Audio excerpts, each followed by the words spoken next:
Bonjour à toutes et tous. La gauche, les gauches, c'est une longue durée.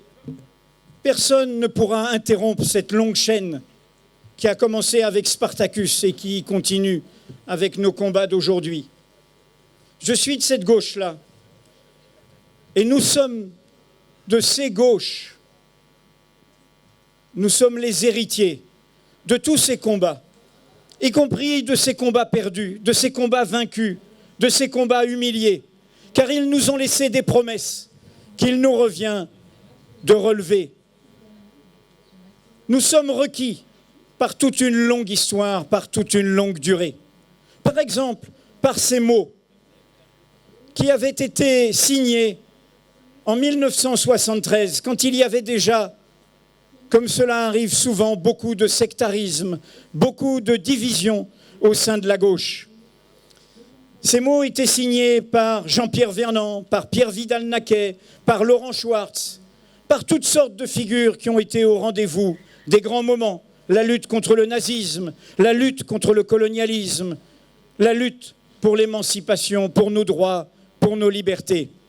Il disait ceci: il n'y a pas de César individuel ou collectif qui mérite l'adhésion de tous. L'idéal d'une société juste n'est pas celui d'une société sans conflit. Il n'y a pas de fin de l'histoire, mais d'une société où ceux qui contestent peuvent, à leur tour, quand ils viennent au pouvoir, être contestés. D'une société où la critique soit libre et souveraine et l'apologétique inutile. Je suis de cette gauche-là et j'en ai fait mon métier, le journalisme. Le droit de penser contre nous-mêmes, le droit de critiquer, y compris les siens, le droit de regarder en face ses échecs, ses manquements, ses renoncements. Et si nous sommes ici aujourd'hui, c'est parce que certains d'entre vous ont été au rendez-vous de cette gauche-là. On les caricature, on essaye de les discréditer, mais nous devons leur rendre hommage, car durant ces 5 ans, celles et ceux que l'on a nommés frondeurs sont ceux qui nous ont rendu l'honneur. Ils n'étaient pas des dissidents, ils étaient des fidèles. Ils étaient fidèles au vote de 2012. Ils étaient fidèles aux engagements qui avaient porté d'autres qui les ont piétinés au pouvoir. C'est toujours cela le rendez-vous de la gauche, un jour ou l'autre. Être au rendez-vous de son exigence face à ceux qui n'en font qu'un marchepied pour le pouvoir, pour la carrière, pour l'intérêt, pour l'égoïsme, pour l'égocentrisme, pour le narcissisme. Cette famille commune dans sa diversité, a toujours connu des drames, des chagrins, des échecs, des disputes. Si je suis venu aujourd'hui en acceptant l'invitation de Benoît Hamon, en toute indépendance, sachant que demain, comme hier, je serai critiqué, y compris ce que pourra faire ce mouvement que vous voulez construire, car c'est notre rôle. C'est cela une culture démocratique. Si je suis venu, c'est parce que tout mon rôle de journaliste critique ne m'a pas rendu cynique. Je fais ce métier, mais je suis de gauche. Et je le reste.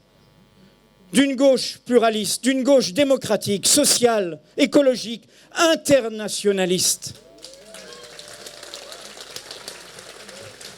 Mais quand les familles sont en difficulté, nous devons être à leur côté, et c'est pour ça que je suis là, parce que je suis de cette famille, et que je ne la laisserai pas dans la peine. Je ne la laisserai pas humiliée par ceux qui croient qu'elle ne serait plus de ce monde. Alors, face à cela, il faut d'abord que nous nous retrouvions en nous disant bien, c'est quoi la gauche ? Car nous le savons bien, y compris avec ce que nous avons vécu là, la gauche, ce n'est pas le bien, ce n'est pas le juste, ce n'est pas la morale. Ça ne protège de rien à l'origine. On peut avoir été de gauche et un jour dire tiens, la gauche m'a quitté. Et donc, mettons-nous bien d'accord dans la fidélité à tous les combats du passé. Qu'est-ce que recouvre ce mot gauche dans sa diversité? Un autre mot, plus essentiel, qui est le moteur de l'émancipation, le mot d'égalité. Nous naissons libres et égaux en droit. C'est une promesse radicale. C'est une promesse qui sera toujours inachevée, toujours à inventer, toujours à reconquérir. Cela veut dire que nous avons le droit d'avoir des droits, le droit d'inventer des droits, de défendre des droits, de conquérir des droits, sans distinction d'origine, sans distinction de conditions, sans distinction d'apparence, sans distinction de croyance, sans distinction de sexe ou de genre. Cela veut dire qu'il n'y a pas de genre supérieur à d'autres, de civilisation supérieure à d'autres, de culture supérieure à d'autres, de nation supérieure à d'autres, d'origine supérieure à d'autres. Et vous voyez bien tout ce que cela veut dire par rapport à ce qu'il y a devant nous. Ces droits nouveaux, il a fallu les conquérir toujours par le levier de ceux que les pouvoirs installés, les pouvoirs confortables, les pouvoirs repus d'eux-mêmes se voyaient comme des majorités. Et toujours, il a fallu faire levier des minorités. Les ouvriers furent considérés comme une minorité politique, jusqu'à l'appel des 60 qui, au milieu du 19e siècle, a dit un jour « Nous en avons assez que des avocats, des médecins, des bons bourgeois, fussent-ils progressistes, parlent à notre place. Nous voulons, nous, les ouvriers, parler de nous-mêmes. Nous sommes les meilleurs experts de nos propres vies. » Et cette chaîne a continué. Elle a continué avec les peuples colonisés qui ont dit à un moment « Vous n'êtes pas ces grands frères qui nous prenaient d'une main forte pour nous libérer. Nous pouvons nous libérer nous-mêmes. L'heure de nous-mêmes a sonné, disait Aimé Césaire. » Et il a fallu mener ces combats, y compris contre une gauche colonialiste, contre une gauche paternaliste, fraternaliste. Et puis cela a continué avec les femmes, qui sont toujours une minorité politique et qui, à un moment, ont dû se regrouper entre femmes, faire des réunions entre femmes, non mixtes, pour défendre aussi leur combat, reconquérir la parole, les inventer. Et Dieu sait s'ils sont toujours fragiles, cette conquête immense, anthropologique de la maîtrise de son corps, de la maîtrise de l'humanité face au pouvoir masculin. Et puis cela continue avec toute la jeunesse aujourd'hui de notre peuple qui est fait du divers, qui est fait du tout monde, qui est fait de couleurs, de cultures, de religions différentes.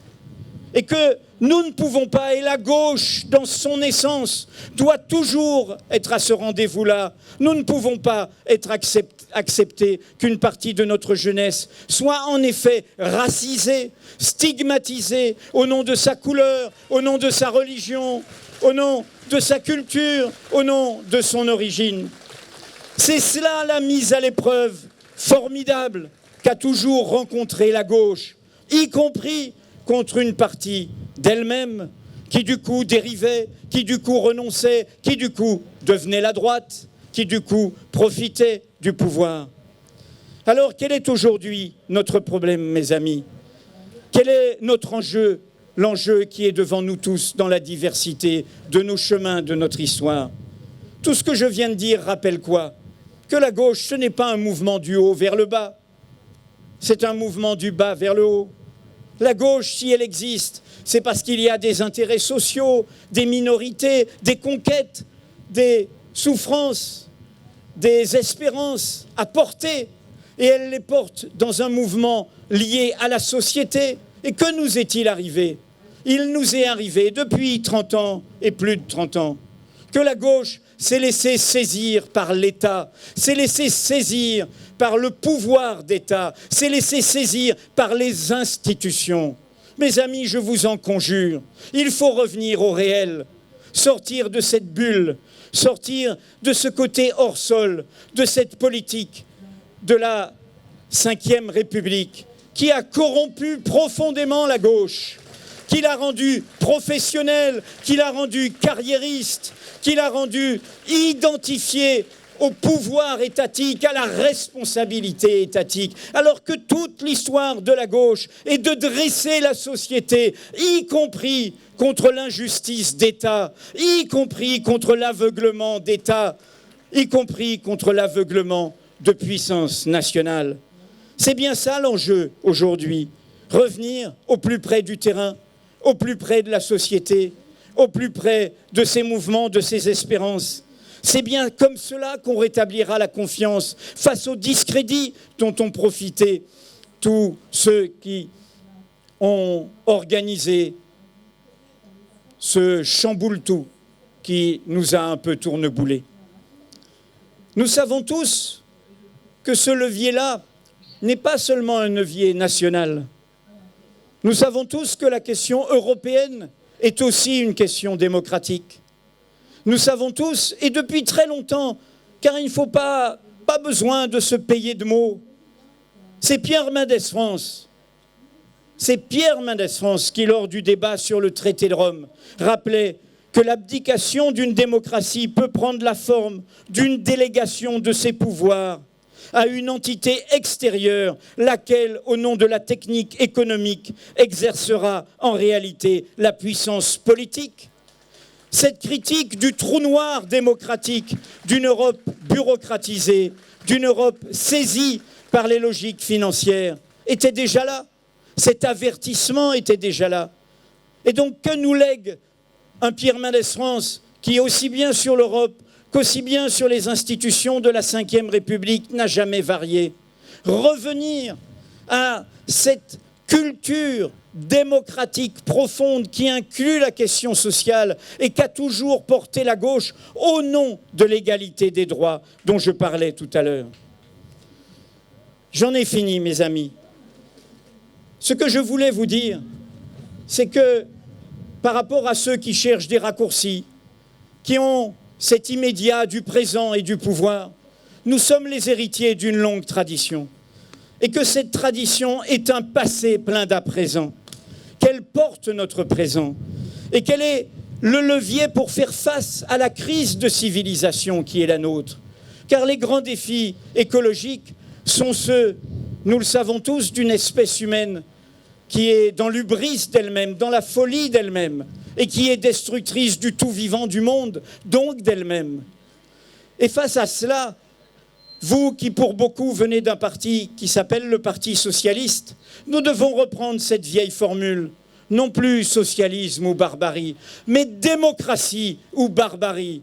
C'est cette question de la démocratie au sens radical du terme, au sens le plus exigeant du terme, d'une démocratie délibérative, d'une démocratie participative, d'une démocratie concrète, d'une démocratie au plus près des expériences de chacun d'entre nous qui nous permettra d'inventer l'avenir.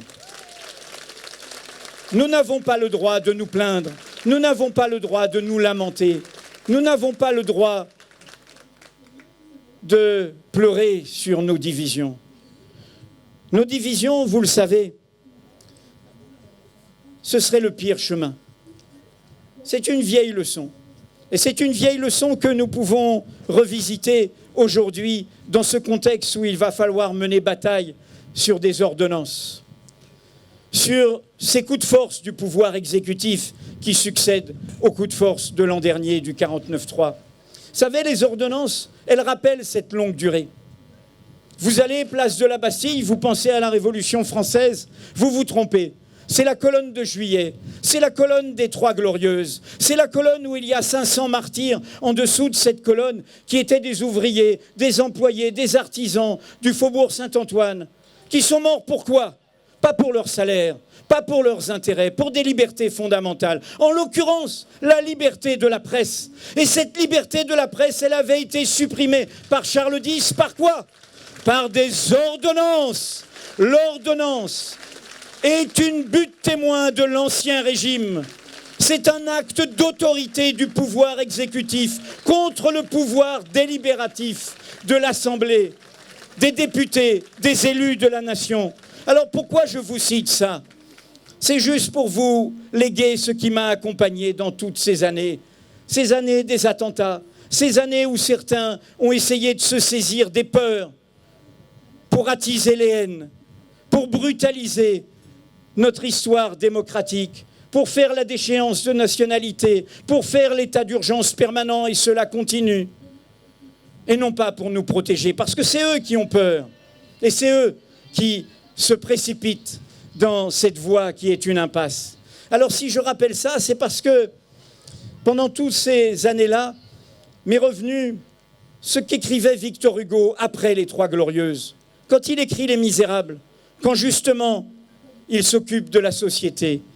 Et quand il dit « Par l'union vous vaincrez, étouffez les haines, éloignez les ressentiments, soyez unis et vous serez invincibles ».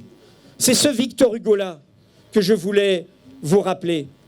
Partout où je suis intervenu pendant ces années, j'ai cité ceci, de ce Victor Hugo qui rappelait à la gauche que la division, que les haines, que l'amour des petites différences est forcément son échec.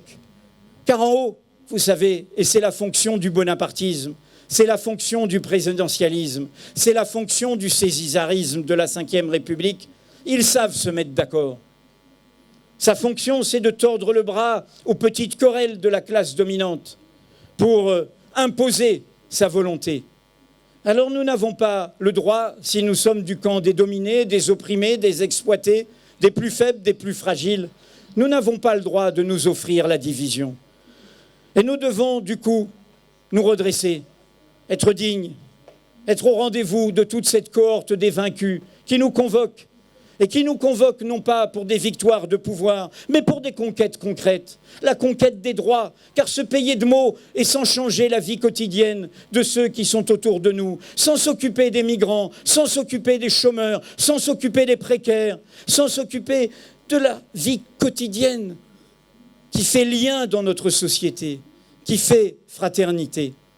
Alors Victor Hugo nous dit ceci, que je vous lègue, et qui doit nous inspirer tous.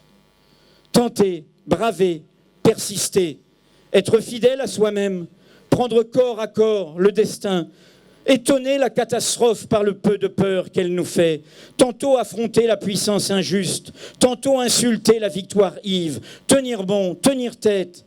Voilà l'exemple dont les peuples ont besoin et la lumière qui les électrise. Alors disons non à toutes les injustices, à toutes les aventures personnelles, à tous ceux qui veulent capter la richesse, à tous ceux qui sont dans l'aveuglement de la spéculation, dans l'inconscience du tout monde et du tout vivant. Disons non pour construire ce nous des causes communes de la liberté, de l'égalité et de la fraternité. Merci.